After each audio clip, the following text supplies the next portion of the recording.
Diabetes में पाँव की देखभाल कैसे करें।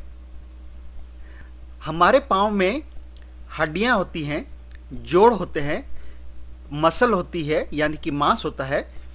उसके अलावा नर्व्स होती हैं जिनके वजह से हम महसूस कर सकते हैं कोई चीज़ हमें छूती है पाँव पर तो।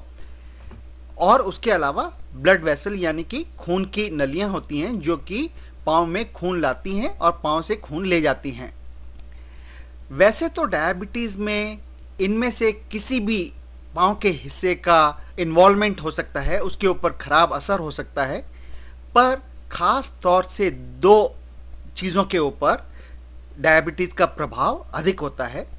एक तो नर्व्स जो कि हमारे पाँव से मैसेज ले जाती हैं, कोई चीज़ हम छूते हैं, कोई चीज़ गर्म होती है, कोई चीज़ ठंडी होती है, कोई चीज़ नुकीली होती है, तो उसका हमें एहसास होता है, उसका पता पड़ता है। तो वह एहसास जो है वह नर्व्स के जरिए कैरी होता है। और डायबिटीज़ में नर्व्स का इन्वॉल्वमेंट बहुत कॉमन होता है। और उसके अलावा जो खून ले जाती हैं ब्लड वेसल्स, उनका इन्वॉल्वमेंट डायबिटीज़ में बहुत ज़्यादा होता है, बहुत कॉमन होता है। तो डायबिटीज़ जो है पाँव के हिस्से का या पाँव की उंगलियों का काटे जाने का एक बहुत इम्पॉर्टेंट रीज़न है, बहुत महत्वपूर्ण मुद्दा है डायबिटीज़, जिसकी वजह से पाँव का हिस्सा या पाँव की उंगलियां काटी जानी पड़ती हैं।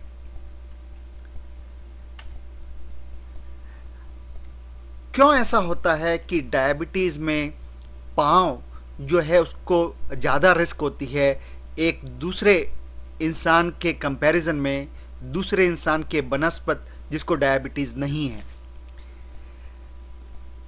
क्या होता है कि डायबिटीज़ में एक तो आँखों की रोशनी डायबिटीज़ की वजह से कम हो जाती है, उसकी वजह से इंसान को बराबर दिखता नहीं है कि उसका पाँव कोई नुकीली चीज़ पर पड़ने वाला है, कोई नुकीली चीज़ को छूने वाला है इत्यादि।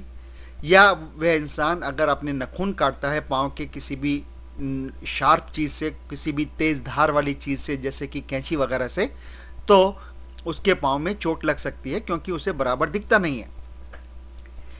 इसके अलावा मैंने अभी बताया कि डायबिटीज़ में नर्व जो होती हैं, जो कि संदेश ले जाती हैं हमारे पाँव से हमारे दिमाग तक कि कोई चीज़ हमने छुई पाँव से, वो ठंडी है, नुकीली है, कैसी है, वे नर्व्स जो होती हैं वे डैमेज हो जाती हैं, वो मर जाती हैं। तो उसकी वजह से पाँव में कोई चोट लगे, कोई नुकीली चीज़ पाँव में चुभे, उसका हमें एहसास नहीं होता, उसका पता नहीं पड़ता अगर डायबिटीज़ हो कई सालों से, तो उसकी वजह से नर्व्स का डैमेज हो जाता है। इसके अलावा जो खून की जो नलियां होती हैं वह डायबिटीज़ में एक तरह से ब्लॉक हो जाती हैं, वे बराबर खून का सर्कुलेशन नहीं कर सकती।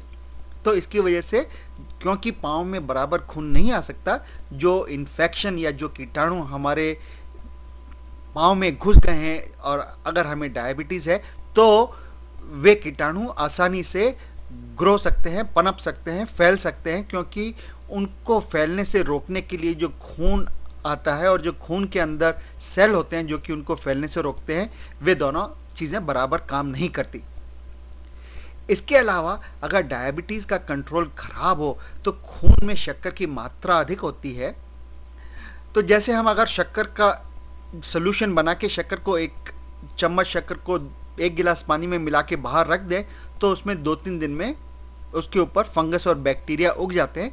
इसी तरह से अगर जिसमें खून में शक्कर अधिक हो तो उसकी वजह से बैक्टीरिया के उगने का, ग्रो होने का, फैलने का ज़्यादा चांस रहता है। तो डायबिटीज़ में पाँव क्यों अधिक रिस्क होती है पाँव को? एक तो इसलिए क्योंकि कोई चीज़ शार्प या नुकीली चीज़ छूती है, उसका हमें एहसास नहीं होता डायबिटीज़ में। दूसरा कि खून जो है वो बराबर पाँव में नहीं आ सकता डायबिटीज़ के मरीज के, तो इसकी वजह से जो इन्फेक्शन है या कीटाणु हैं उनको बराबर वह जिस्म लड़ नहीं सकता, उनके खिलाफ जीत नहीं सकता। तीसरा कि जो डायबिटीज़ में अगर शक्कर ज़्यादा हो तो उसकी वजह से इन्फेक्शन या कीटाणु आसानी से ग्रो कर सकते हैं, उग सकते हैं। और चौथा कि क्योंकि डायबिटीज़ के मरीजों को दिखता बराबर नहीं है, उसकी वजह से उनके पाँव में आसानी से चोट लग सकती है। जब डायबिटीज़ में नर्व्स जो कि पाँव से संदेश दिमाग तक ले जाती हैं शुरू में डैमेज हो रही होते हैं, मर रही होती हैं, तो उनके अर्ली स्टेजेस में मरीज को ऐसा महसूस होता है जैसे कि पाँव में कोई कुरकुरी चल रही है या पाँव में जैसे नीडल्स या कीलें चुभ रही हैं, ऐसा महसूस होता है। वह डायबिटीज़ के नर्व के ऊपर असर का अर्ली स्टेज होती है और उस स्टेज में अगर इस बीमारी को पकड़ लिया जाए तो उसको आगे बढ़ने से किसी हद तक रोका जा सकता है। पर डायबिटीज़ की लेट स्टेज में अगर शुरू की स्टेज में उस बीमारी को, नर्व के डैमेज को नहीं रोका गया तो परमानेंट नर्व डैमेज हो जाता है